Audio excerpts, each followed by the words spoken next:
मुस्कुराइए, मैं हूँ मीरा भाईंदर प्रभाग 24 के सबसे खुशबूदार जगह पे।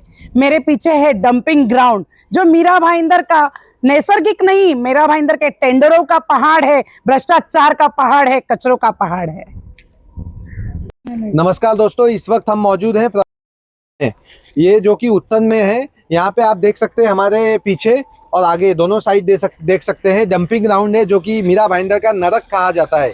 यहाँ पे हमारे साथ फ्रीदा मॉरिस मैडम है, जो कि कांग्रेस की उम्मीदवार हैं, जो कि हमेशा जनसेवा करती रहती हैं और डंपिंग ग्राउंड का विषय हमेशा उठाती रहती हैं। मैडम, चुनाव चल रहा है, आप इस प्रभाग से चुनाव लड़ रहे हैं, लोगों के घर घर जा रहे हैं, चुनाव में कैसा प्रतिसाद आपको मिल रहा है मैम? घर घर जाते हुए मुझे ये एहसास हो रहा है कि मेरे जो काम थे 5 साल के, उसकी जो पोच पावती बोलते हैं, जिसका जो रिजल्ट है वो मुझे सबके फेस पे दिखाई दे रहा था। एक स्माइल आ रही थी, चाय पानी के लिए पूछा जा रहा था। मैडम यार, जैसे हम देख रहे हैं यहाँ पे स्मेल आ रहा है डंपिंग ग्राउंड में, एकदम कोई बाहर का आदमी आएंगे, कोई भी आ सकते हैं, उनको वॉमिट हो जाएगा, इतना यहाँ पे स्मेल आ रहा है, पोल्यूशन हो रहा है मैम, इतनी गंदगी है यहाँ पे। कैसे रहते होंगे यहाँ के उत्तन के लोग मैम? आपको आए हुए 10 मिनट हुए और आप ही ये बोल रहे हैं। आप अंदाजा लगाइए कि इन लोगों का स्टेट क्या है। ये लोगों के नाक की जो स्मेलिंग कैपेबिलिटी है, जैसे मैं बार बार आ रही हूँ तो अभी मुझे वो स्मेल एकदम डाइजेस्ट हो चुका है और ज्यादा मुझे ऐसा नहीं लग रहा है जैसे आपको लग रहा होगा, जो पहले बार लगता था। जैसे कि मैडम हम देखते हैं कि गवर्नमेंट एक हेल्थ कैंप चलाती है, मेडिकल कैंप होता है, हर जगह हेल्थ का अवेयरनेस होता है। तो मैडम, इस वार्ड में हम जैसे कि देख सकते हैं कि यहाँ पे पब्लिक को ऐसा हेल्थ का अवेयरनेस कैंप होता है। हेल्थ अवेयरनेस होता है, जो एनजीओज है, जो लोग हैं यहाँ के, जो समाज सेवक है, वो लोग करते हैं, मगर उसमें भी बहुत सारी बीमारियां दिखाई देती है। जैसे कि मैडम यहाँ पे उत्तन वाले काफ़ी बीमारियों से जूझ रहे हैं, महिलाएं हों, पुरुष हों, बच्चे हों, तो आप इस तरह कैसे देखते हैं इनको? अभी इसका तो इलाज सिर्फ जब डंपिंग ग्राउंड, जैसे ये डंप होने वाला कचरा जब हटेगा, तो तभी ही हम बोल सकते हैं कि उत्तन को एक राहत मिलेगी, क्योंकि ये डंपिंग के वजह से ही सब बीमारियां चल रही है। कैंसर जैसा रोग जो पहले नहीं सुनाई देता था उत्तन में, क्योंकि जैसे आपने बोला नरक है, ये नरक नहीं, ये स्वर्ग था। इसको नरक मीरा भाईंदर म्युनिसिपल कॉर्पोरेशन ने और कई लीडर्स ने, जो उस वक्त थे, जो उस वक्त उनके हाथ में था कि ये आना है या नहीं आना है, उन्होंने ये बनाया है। जैसे कि मैडम हम देख सकते हैं उत्तन को एक हरियाली कहा जाता है, हरियाली गांव कहा जाता है, लेकिन कुछ नेता आज ऐसे लगे हुए हैं, मेट्रो कार शेड बनाने में लगे हुए हैं, झाड़ों को नष्ट करने में लगे हुए हैं। तो आप इस तरह कैसे देखते हैं आप? झाड़ों को नष्ट, पहले बात तो आपने जैसे बोला डंपिंग तो आ चुका, उसके बाद जो इसमें से जो गंदगी निकल रही है, जैसे कार्बन डाइऑक्साइड धुआं जो है जलने के बाद, वो सब झाड़ ले रहे थे। उसके बाद भी इन्होंने मेट्रो कारशेड का प्रकल्प लाना सोचा, जहां पे 12,000 से ज्यादा झाड़ कटने वाले थे। आज मुझे दुर्दैव से ये बोलना पड़ता है कि हमारे जो मुख्यमंत्री जी है, वो आके ये बोलते हैं सभा में कि मेट्रो कार शेड हटाने में उनका हाथ है। अगर उनका हाथ होता तो मेरा प्रश्न ये है उनके लिए कि आप अगर क्या बोलते, छोटा मुंह बड़ी बात, आपसे पहले ही माफी मांग रही हूँ, मगर मुख्यमंत्री साहब, अगर आपको पहले ही पता था कि इतने 12,000 झाड़ कटने वाले हैं, तो आपने ये प्रकल्प यहाँ लाने का सोचा कैसे? मैडम, जैसे कि देखा जाए तो यहाँ पे देख सकते हैं आप, कचरा है यहाँ पे, इतनी गंदगी है। तो इस पे अगर आप चुनाव जीत के आती हैं इस प्रभाग से, तो आप इसका कैसे निवारण करेंगी जनता के लिए? डंपिंग ग्राउंड का एक एग्रीमेंट है, जो शायद जब तक चलेगा तब तक तो चलेगा ही चलेगा, मगर प्रोसेसिंग यूनिट जो है, प्रोसेसिंग यूनिट ये क्यों नहीं चल रहा है? इसके ऊपर नगर पालिका ने, नगर सेवक ने कभी ध्यान नहीं दिया। आप देख रहे हो बहुत सारे मशीन्स, अगर आप देख सकते हो तो बहुत सारे मशीन्स है, बायो माइनिंग प्रोजेक्ट, ये प्रोजेक्ट, वो प्रोजेक्ट, 800 करोड़ का प्रोजेक्ट, ये प्रोजेक्ट लाया गया, मगर कुछ भी काम का नहीं है, सब बंद पड़े हुए, सब ठप पड़े हुए। जैसे कि मैडम आप एक महिला हैं, आप महिला होते हुए भी एक घर को कैसे देखती हैं और चुनाव लड़ रही हैं? आप काफ़ी सालों से, 20 सालों से उत्तन में जनसेवा कर रही हैं, चाहे वो मेडिकल हो, एजुकेशन हो, हर एक मुद्दा उठाती हैं पब्लिक के लिए। तो आप कैसे देखते हैं मैडम? मैं 20 साल से नहीं गए, 5 साल से यहाँ काम कर रही हूँ। मैं राष्ट्रवादी कांग्रेस पार्टी से जुड़ी हुई थी, मैं नेशनल लेवल तक पहुंची, मगर कुछ कारणवश मैं यहाँ पे पहुंच गई, वापस उत्तन में काम करना शुरू किया। कोविड के टाइम से अब तक का मैं काम कर रही हूँ और मुझे लगता है कि भगवान ने शायद इसलिए मुझे यहाँ भेजा है क्योंकि यहाँ पे नरक है, जहाँ पे सबसे ज़्यादा दुविधा होती है, समस्याएं होती है, भगवान किसी ना किसी को भेजता है। मगर लोग कितना मुझे वोट करेंगे और कितना मुझे चाहेंगे और वोट करके मुझे जिताएंगे कि मैं ये काम कर सकूं। बोलते हैं God has selected me, will you elect me? Madam, जैसे कि यहाँ पे विधायक हैं जो नरेंद्र मेहता जी, उन्हीं के वार्ड या प्रभाग या उन्हीं के विधानसभा क्षेत्र में ये आता है उत्तन। यहाँ पे जैसे पब्लिक रह रही है नरक की जिंदगी। कुछ दिन पहले यहाँ पे नितेश राणे जी की, मंत्री जी की भी सभा लगाई गई थी, उसमें भी जनता ने विरोध जताया था। तो आप उस नजरिए से कैसे देखते हैं मैडम?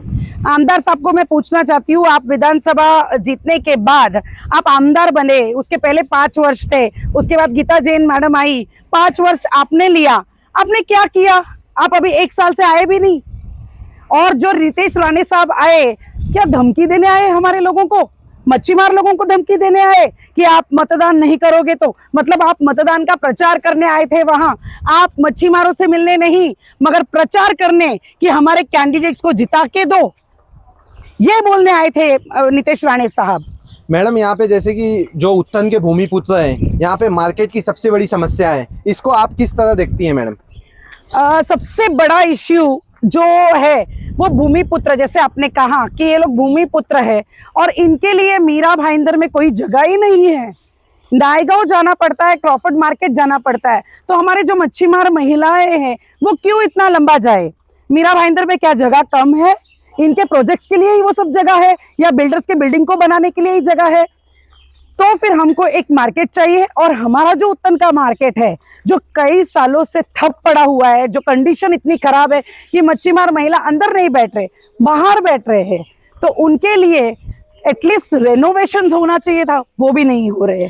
मैडम, यहाँ पे हम देख सकते हैं कि 10 साल से यहाँ पे शिवसेना की नगर सेविका रही हैं, उन्होंने कोई विकास कार्य तो दिख नहीं रहा है हमको इस वार्ड में। नहीं, किया, आप गलत मत बोलिए, उन्होंने बहुत सारा विकास किया। कंक्रीट रोड टेंडर, उसमें उनका हाथ है कि भाई खड़े रह के रोड बनवाया, झाड़ काटते वक्त वो खड़े रहते हैं, झाड़ कटवाया, बहुत काम करते हैं, आप ऐसा कैसे बोलेंगे? हाँ, मगर गटर साफ नहीं हुए। जो गटर का ए से स्टार्ट हुआ वो जेड तक गया नहीं, बीच में ही रोक दिया गया।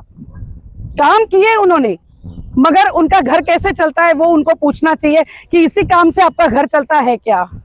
मैडम, जैसे कि हम उत्तन में मौजूद है, गांव कहा जाता है उत्तन, मीरा भाईंदर का एक गांव कहा जाता है, लोग बहुत दूर दूर से आते हैं यहाँ पे हमको कोई हॉस्पिटल, मैटरनिटी हॉस्पिटल, ये सब नजर नहीं आ रहे हैं यहाँ पे।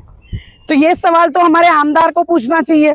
जो आमदार पहले बने, जो हमारे ही बीच में वाले थे, उन्होंने कुछ नहीं किया, उन्होंने टेम्बा दिया, उसके बाद इधर भी एक सोचना चाहिए था। फिर उसके बाद नरेंद्र मेहता जी बने, फिर उसके बाद गीता जैन मैडम बनी, फिर वापस अभी नरेंद्र मेहता जी बने। तो ये आमदार लोग क्या कर रहे हैं? और प्रताप सरनाइक साहब 146 छोड़ के अभी 145 में फुल्ली इंटरेस्टेड है, क्योंकि डेवलपमेंट प्लान में बहुत सारी ऐसी चीजें हैं जिसमें बहुत प्रकल्प है और जिसमें बहुत पैसा है।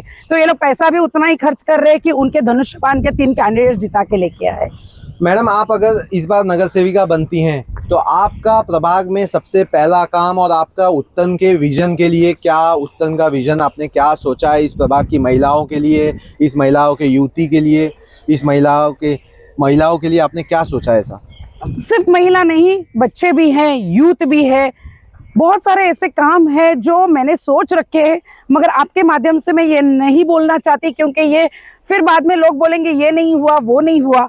क्योंकि मैं जो बोलूंगी वो मैं करूंगी 100%, और मैं जो सोच रही हूँ वो भी 100% करूंगी। बहुत सारे छोटे मोटे समस्याएं हैं, बड़ी समस्याएं हैं जिसमें मैं हाथ डालूंगी। मैं हनुमान जी तो नहीं हूँ कि उठा के यहाँ से वहां डाल दिया। मैं एक साधारण इंसान हूँ, बहुत छोटी सी इंसान हूँ। तो ये डंपिंग से मैं छोटा छोटा करके शुरुआत करूंगी। यहाँ का जो कचरा आने वाला है वो शायद मीरा भाईंदर में रोक सकते हैं, हम वहाँ के प्रोसेसिंग यूनिट्स चालू कर सकते हैं। यहाँ पे कचरा नहीं आएगा तो ये डंप नहीं होगा।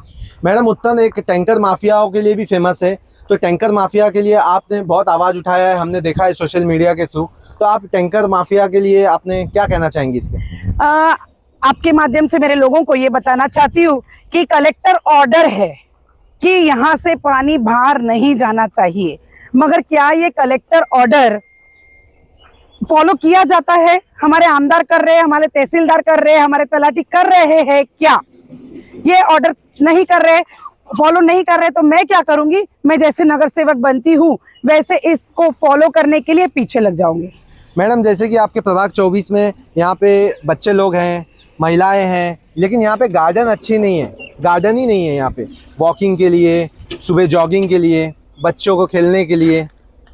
गार्डन है रॉयल स्कूल के पास, हमारा सेंट जोसेफ स्कूल है, वहाँ पे एक गार्डन है, मगर जो होना चाहिए जैसे लोगों की सुविधा के लिए होना चाहिए, बेटरमेंट के लिए होना चाहिए। आपका मुद्दा गार्डन से मैं हटा के स्पोर्ट्स ग्राउंड की तरफ लेके आती हूँ।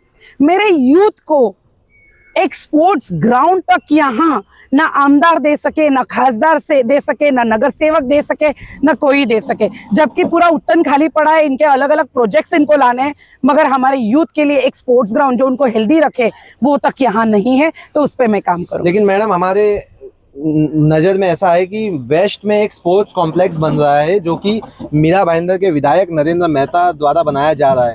ठीक है ना, बनाने दीजिए, मगर मैं 10 किलोमीटर अपने बच्चे क्यों आए, मीरा भाईंदर तक क्यों आए, जबकि हम 10 किलोमीटर दूर है भाईंदर से? तो यहाँ पे एक स्पोर्ट्स ग्राउंड हो सकता है, क्यों नहीं हो सकता? मैडम हमारे चैनल के माध्यम से आप उत्तन की जनता को क्या संदेश देना चाहेंगे? उत्तन की जनता को सिर्फ एक संदेश है, यहाँ पे दारू, बिरयानी, ये सब चीज़ों पे मोहित ना हो, काम करने वाले की ज़रूरत है। मैं आ चुकी हूँ, 5 साल मैंने किया है। अगर आप मुझे इलेक्ट करके 5 साल और देते हो तो मैं ज़रूर काम करूँगी, और ज़्यादा तेज़ी से करने को मिलेगा, ज़्यादा स्ट्रेंथ से करने मिलेगा, लोग मेरे साथ में आएंगे, बहुत सारे काम होंगे। तो इलेक्ट करके दीजिए, जो अच्छा इंसान है, जो जिसको ब्लैक मनी की ज़रूरत नहीं है, जो पेट भरा हुआ आदमी है, उसको अगर काम करना है तो ज़रूर संधि दे दीजिए। मैडम मेरे नज़रिए के हिसाब से ये आपका दूसरा चुनाव है। आपने एक पहला चुनाव बेसिन कैथलिक बैंक के पैनल पे लड़ा था, उसमें आपका नाम काफ़ी चर्चित था और आपने काफ़ी वोट पाया था। यस, यहाँ के जो बड़े बड़े नेता थे वो एक साइड पे लग गए थे, दो अलग अलग गुट बने हुए थे। मेरा एक छोटा सा गुट था जो मैं अकेली लड़ रही थी, मेरे साथ में एक 10-15 जो बुजुर्ग लोग हैं उन्होंने मेरे साथ दिया था उस वक्त, और सबसे ज्यादा नंबर से मुझे यहाँ से उत्तन से सबसे ज्यादा नंबर से वोट मिले थे। मैं पैनल से हार गई क्योंकि मेरा पैनल थोड़ा वीक था, महाराष्ट्र से मतदान नहीं ले पाया मेरे लिए, मगर बाकी का मेरा ये जो उत्तन से था मैंने जीता था। ये मेरा दूसरा चुनाव है, और जो स्टाइल मेरा पहले चुनाव में था वही मेरा स्टाइल यहाँ पे भी है।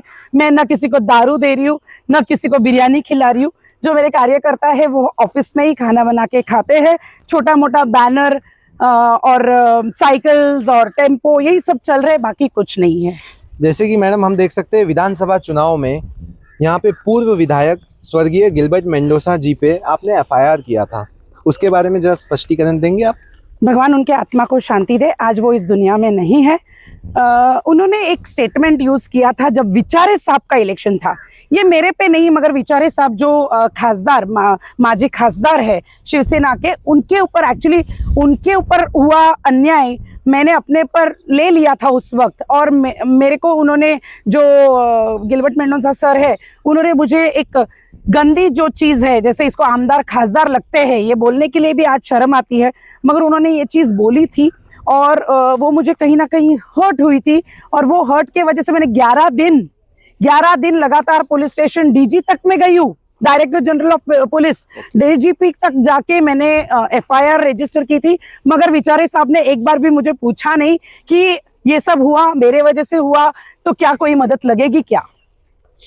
तो ये थी फ्रीडा मैडम जो कि उत्तन प्रभाग 24 से चुनाव लड़ रही हैं और इनको जनता का भारी समर्थन मिल रहा है और प्रभाग 24 में इनका काफ़ी जन समर्थन मिल रहा है। तो हमारी शुभकामनाएं मैडम आपके साथ, आप नगर सेविका जरूर बनिए, आप सदन में जाइए और उत्तन के डंपिंग ग्राउंड का आवाज़ उठाइए। ठीक है, इसी तरह की खबर देखने के लिए आप देखते रहिए प्रवासी खबर।